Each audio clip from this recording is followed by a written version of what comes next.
I'm not going back to college to be your friend. I'm going so I can get Uber One for students. It saves you on Uber and Uber Eats. I'm there for $0 delivery fee on cheeseburgers, up to 10% off smoothies, and 6% Uber cash back on rides. Just to be clear, I'm there for savings, not whatever you think college is for.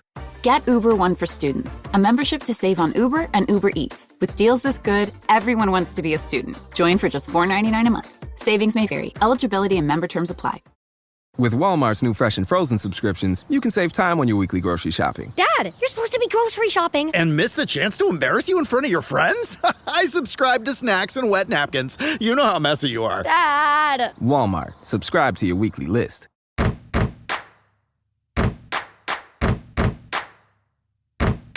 Hey, welcome to Immigrantly, where we explore the intricate and multifaceted stories of immigrant experiences. I'm Sadia Khan. Before I start our conversation today, I want to thank every single person who's joining us today. Whether you are a frequent listener or here with us for the first time, thank you for taking the time out to listen to our conversations. You know, it really melts my heart when I know that all of you are listening to these conversations. They resonate with you. You're able to see yourself through these varied dimensions of human experiences. It is a blessing to be sharing these narratives with all of you. And I'm so proud of our team for creating this space where we can have these conversations unapologetically without hesitation. To own one's identity unapologetically is so important. And sometimes it seems like a privilege, right? But it shouldn't be. Everyone should be able to own who they are, every single bit of their identity, without having to justify it to anyone else. And you know what? We'll keep bringing these conversations for all of you, not just on Immigrantly. We have 5 other podcasts, if you did not know that, and would love for all of you to check out our other podcasts from Bantilly, Sportly, Nationally, to Invisible Hate and Nationally en Espanol. Really proud of the work that we are doing here at Immigrantly Media. So today we are really diving into the world of cinema, representation, and cultural narratives with a truly remarkable guest. Samuel Jamier is the executive director of the New York Asian Film Festival and a trailblazer in the film industry, especially when advancing Asian representation on screen. His unique journey from growing up as a Korean adoptee in the small town of Brittany, France, to becoming the first AAPI graduate of the prestigious École Normale Supérieure in Paris has really shaped his mission to champion diversity in film. Samuel's work transcends boundaries, breaking barriers for Asian filmmakers and filmmakers of color, really, while fostering a deeper understanding of cultural narratives through the lens of cinema. Isn't that incredible? I'm really psyched to explore his story, the impact of his work, and the broader implications of representation in media today. So without further ado, let's get started.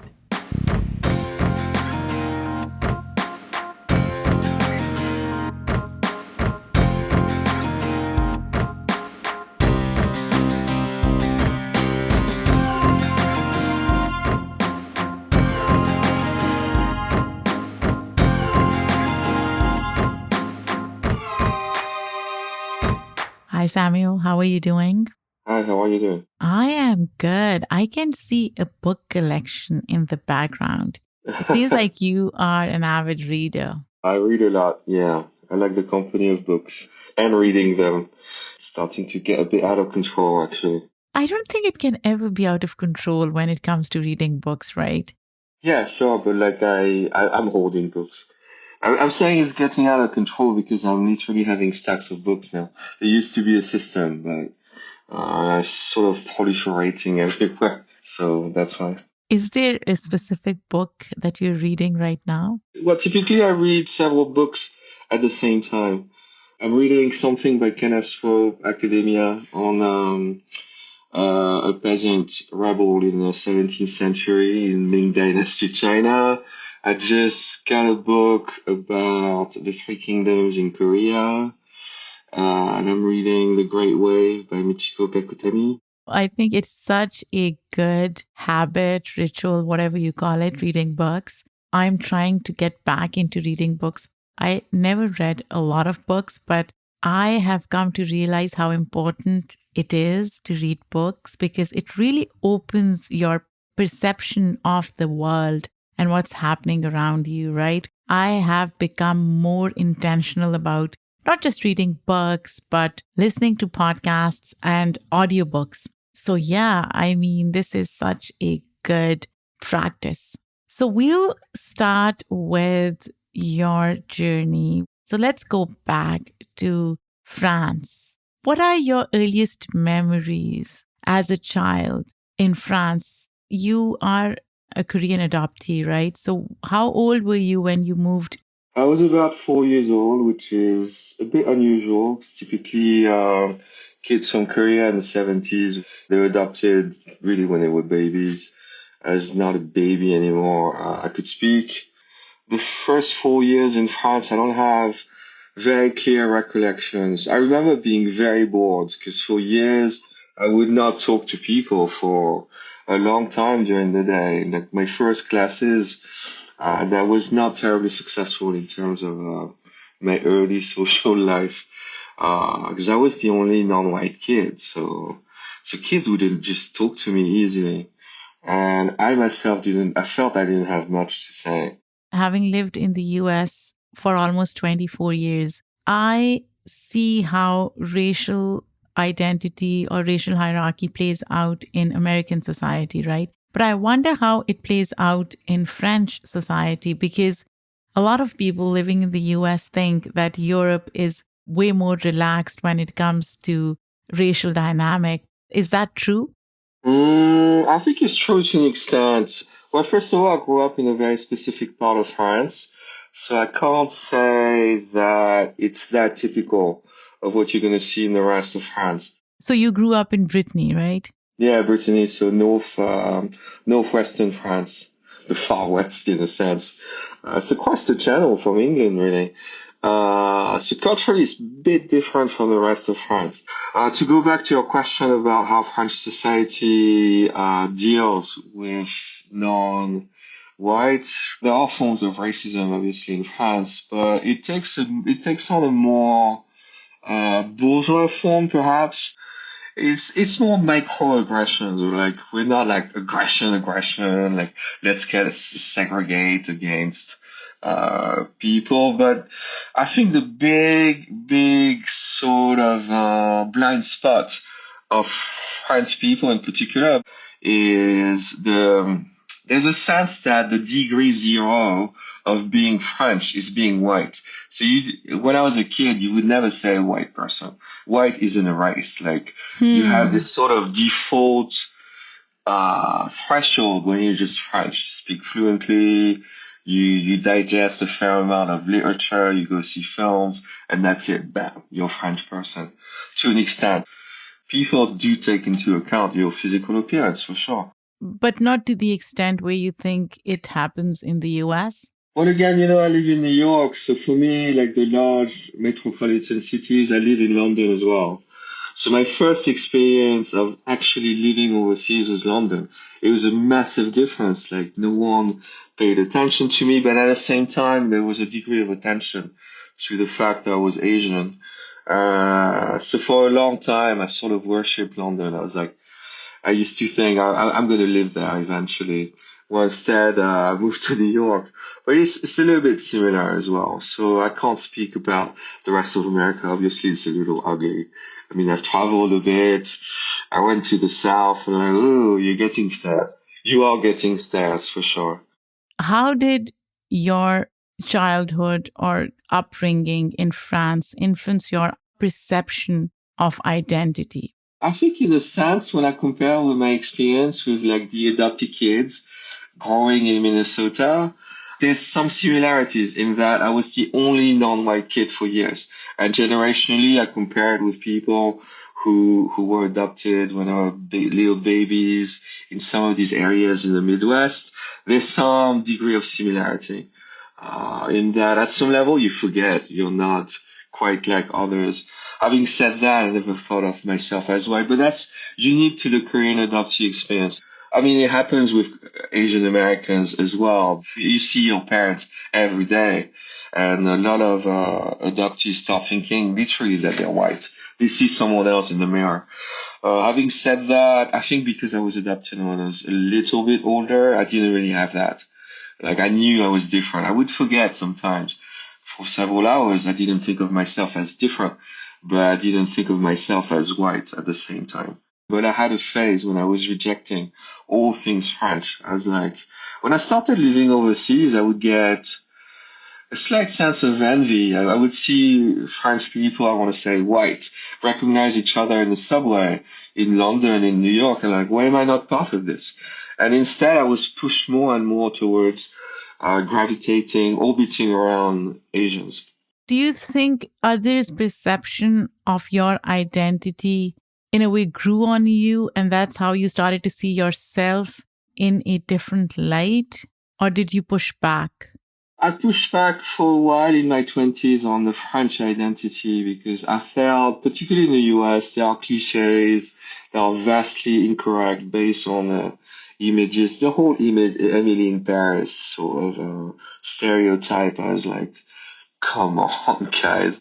I think all my life they sort of superimposed this idea that I was Asian in very weird ways. You know, when I was 15 or 16, people would ask me questions about Asian cultures. Like, they would ask me stuff about Japan. So I felt I had to read up. Consequently, I sort of developed a degree of expertise on Japan. And in fact, I lived there for an exchange with my school, and on Korea subsequently, and China to an extent as well. People would ask me these questions all the time, and it became worse in college, even though I studied stuff that's completely different, like very, very European literature. So it's bizarre because I became a bit of a cliche in the eyes of non-French, like particularly Americans. I specialize in literature, philosophy, complete cliche of what a French person is. I used to smoke quite heavily. I had a fairly decent knowledge of wine, but at the same time, that's not French at all. I mean, it's been a constant, if slow, process of Americanization.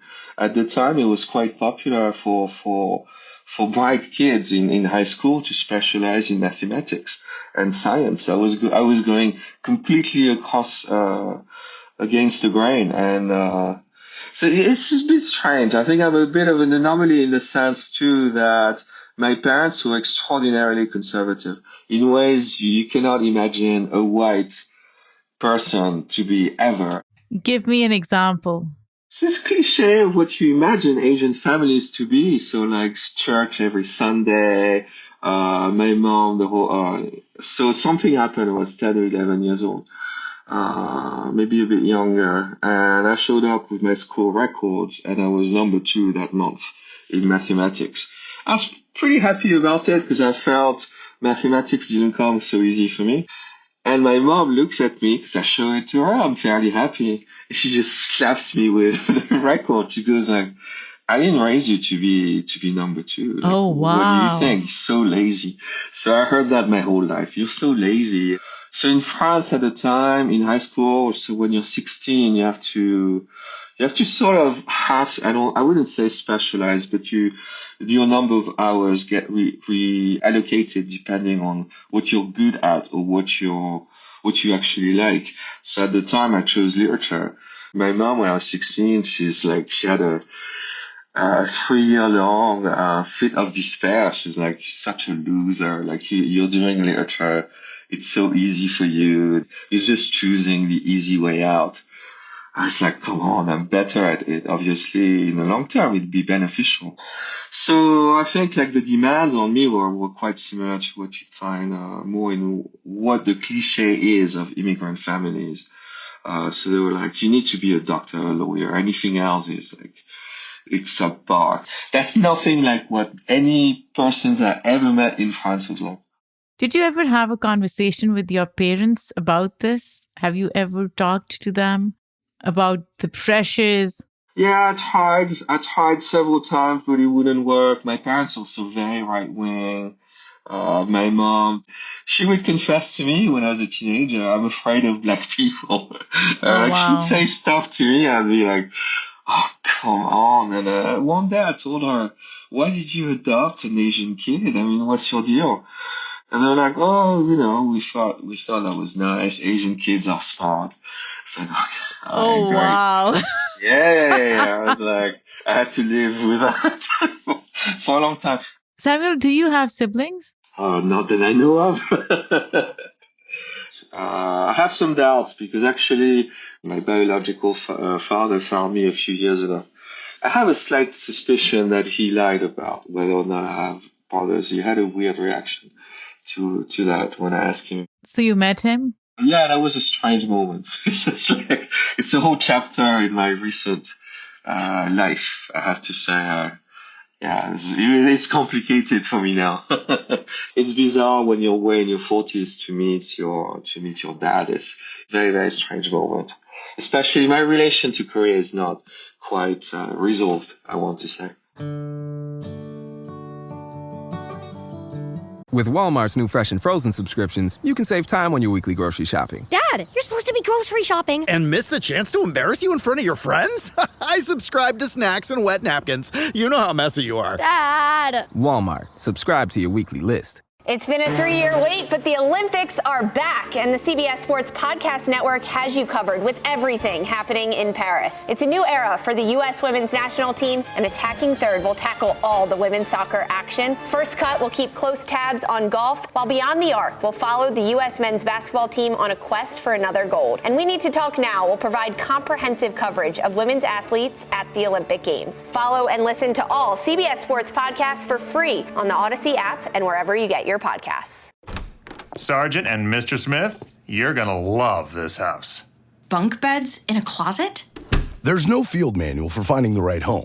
But when you do, USAA Homeowners Insurance can help protect it the right way. Restrictions apply. The New York Asian Film Festival. How did that come about? So I joined the festival around 2012.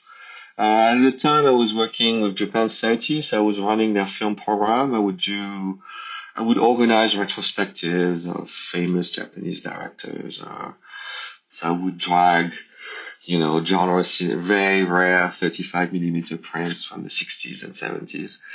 I started becoming more of a curator, film programmer, and we had an agreement to show several Japanese films with the New York Asian Film Festival.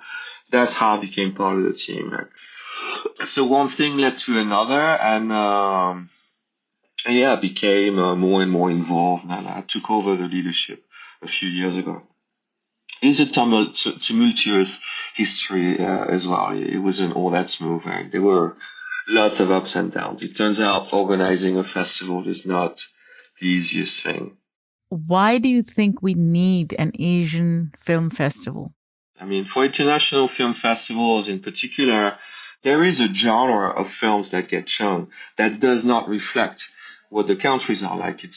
People stop at what they know. It's really a case of a big tree hiding the forest. For a long time, people knew Kurosawa, that was it. For Japan, they knew a bit of Kitano Takeshi was becoming big. And that's it. And they were happy with that. People would always compare anything Asian they would see with that. Now there's a new paradigm. I have to say now it's a lot better. I'd like to believe it's because of efforts of organization like ours. But I think it's still underrepresented, misunderstood. China has never been so poorly understood, I think. How is it misunderstood? Even like a few years ago, you still hear cliches on supposedly respectable channels. Like you hear, as soon as I hear Confucianism, I'm like, oh, please, no, don't do it. Confucianism is poorly understood. It's very complex philosophy. 2,500 years old, guys. It's not a monolith. It's been through many, many different revisions, incarnations. It's not a very simple system of thinking. What people mostly know about Confucianism now is Neo-Confucianism, which in itself is also not recent at all. It's about 700 years old. So, it's been through many different incarnations, again, revisions. So I think Asia is poorly understood.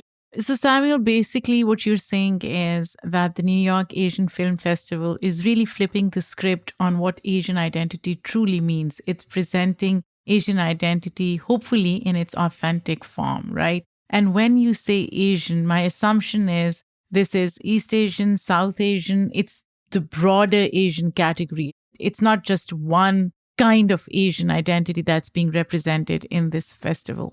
Well, we try. South Asia, we're not good at it. I mean, I'd be 100% honest. I can only say it's extremely underrepresented. When I took over the festival, it was really a genre film festival, meaning a lot of horror films, kung fu films, action, and specifically the Hong Kong type. At the time, over 10 years ago, it catered to a mostly white audience, middle class, white, like 80-90%, with few Asians showing up. And one day we did a retrospective, a film called the Old School Kung Fu Fest, semi-fictional subtitles over a Hong Kong film from the 80s called Tiger on the Beat with Chow Yun-fat. So yeah, it is a comedy to an extent, but one guy came to me after the screening, Hong Kong, Cantonese speaker, is like, I didn't laugh at all. Like, what were you guys thinking? Why did you do that? I didn't think it was funny. And I had a bit of a sense of shame after that. I was like, you should not laugh at the expense of people. It gave me a sense, this is not cool what we're doing. So at that moment, that's when I decided what we do is important. We need to restore a sense of pride. I don't like the word pride, but at least not to feel shame about where you're from. That was my goal, and sort of building a bridge, have people understand that it's not this big monolith. Can you share an instance where a film that you featured challenged or expanded the audience's understanding of Asian culture rather than reinforcing the stereotypical ideas of Asian identity? So we shot that movie, Heart Attack, about 10 years ago now. It's the first sort of serious incursion into showing Southeast Asian cinema. And that movie, I think, was really something because it showcases this guy, he's a graphic designer, and his job is to basically Photoshop, polish pictures, album covers, for example, like whatever. So he fixes it. And the guy is a workaholic. He works all the time. ทำอาชีพอะไรอ่ะผมเป็นกราฟิกครับทำงาน24ชั่วโมงครับวงการฟรีแลนซ์มันโหดอะครับลูกค้าแม่งโทรตามยิงเลยเนี่ยอย่างเงี้ยเขาเรียกว่าเลท And you watch this at the same time, you're thinking, I know guys in Brooklyn that work just like that. You have this sense of recognition. Like that's what graphic designers used to do 12 years ago. You work yourself to the bone. You have a certain amount of professionalism. So you want to be the best at what you do. It's very New York. I think the audience felt the same way too. But at the same time, it's also very Thai. At some point, the guy goes to a funeral. He has to continue to work. And some of it is very Asian as well, but we live in an extraordinarily competitive city. He falls in love at some point with his doctor because he develops a serious skin condition, starts having lesions all over his body, just starts accumulating. Basically, it's because he doesn't get enough sleep. So he's not sleeping at all. I mean, the film is called Heart Attack. โอเคค่ะเป็นอะไรมาคะมันเป็นผื่นขึ้นนะครับมีที่แขนแล้วก็ที่คอเอาเป็นว่าหมอขอ4อย่างอย่างแรกต้องทานยาให้ครบไอ้ห่ายาสลบช้าง At the same time, you also recognize the extreme of it because East Asians are known for that.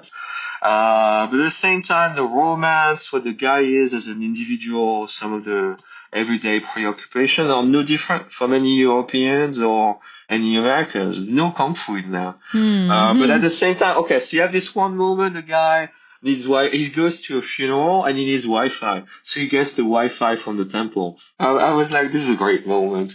You have this sort of, collision of culture. It's not a collision of culture. Thai people live with a coexistence between tradition, which is Buddhism, and the new, like we're doing the graphic design work, and God knows Thai people are great designers.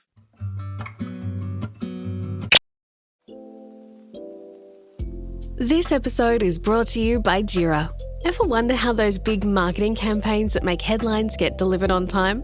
It all starts with Jira, the only project management tool you need to plan and track work across any team. Every step of that campaign is organised in one place, from launching the campaign all the way back to designing ads and writing creative briefs. Get started on your next big marketing campaign idea today in Jira.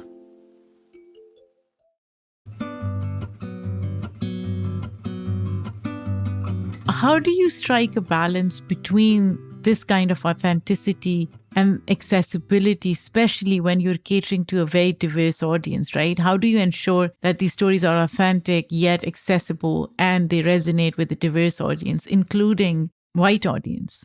That's what Hard Attack is. There's a degree of understandability, the struggle, professional struggles, fighting to earn a living. It's really hard to achieve. I'm not sure we achieve. I think balance is a horizon. It's a goal. It's not necessarily something you can achieve. First of all, we don't have enough South Asia.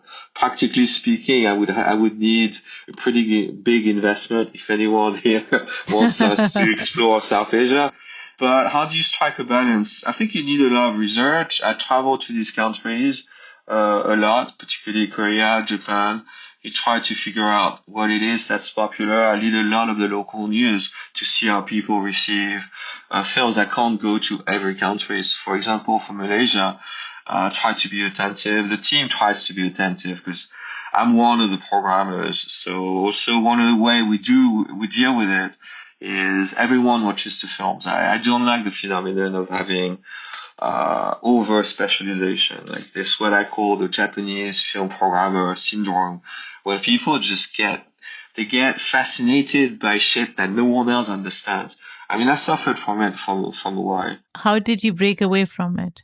Well, you need an outside perspective. You need to see someone who does not like or does not watch Japanese films, and same with Korea. So I always have someone else validated. I mean, I want that. So I try to have at least one person who speaks the language, or who understands the culture well enough. Ideally, I want someone who speaks the language, because I think one of the big issues of most international film festivals is you have a tendency to get fixated on the surface effect, like the acting. You look at the actors, they're good looking, they're expressive. What you find out when you learn the languages is there's a lot of overacting, and you're like, okay, these films are not respected domestically. So it's a tough balance to find, because at the same time, there can be qualities to a film that go beyond their borders. It can be very pretty to look at, great cinematography, great editing, and yet the actors are not really carrying the movie. So I try to take into account as many factors as possible.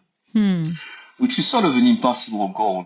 Now, when I think of film festivals, obviously there is curation and programmers who choose certain films, but obviously at the core of it, it's the art of filmmaking, right? Mm-hmm. Do you have any advice for young filmmakers, especially from marginalized communities who are trying to break into the industry? How do they tell stories that may or may not align with mainstream narratives? How do they stay true to their voice? You need to write, to make a story about what you know, which means it can be your own experience, but it can be something you're passionate about, At some level, you're always personal. I don't think you should worry too much about being personal. I'm going to go against what many people say, creators and programmers.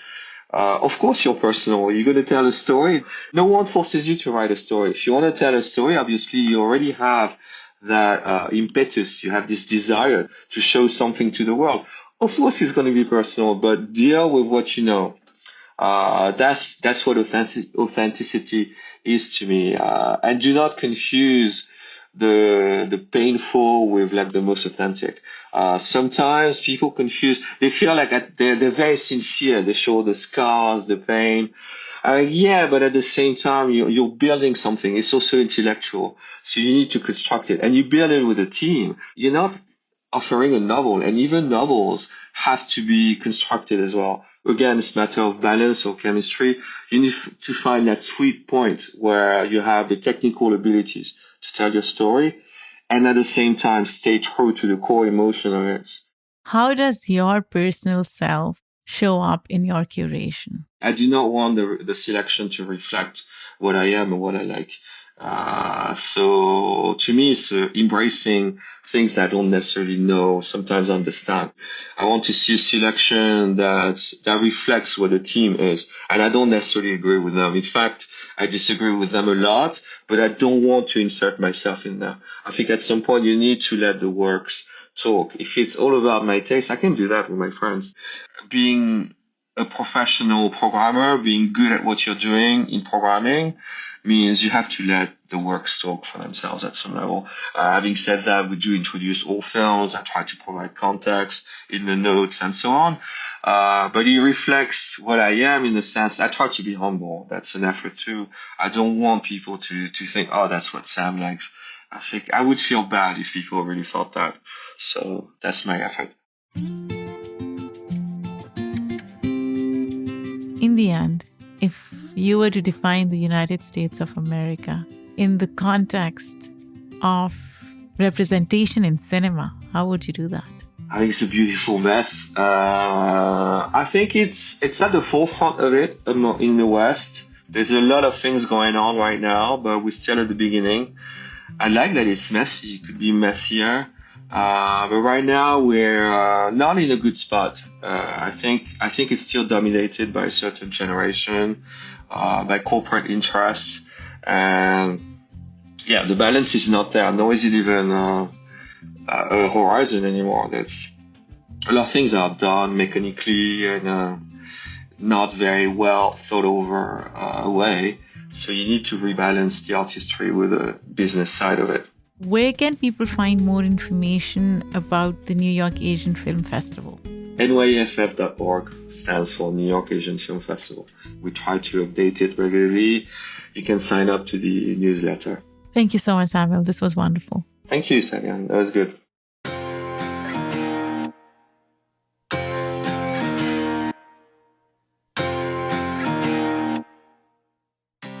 You know what I really loved about Samuel's conversation is his authenticity and his honesty.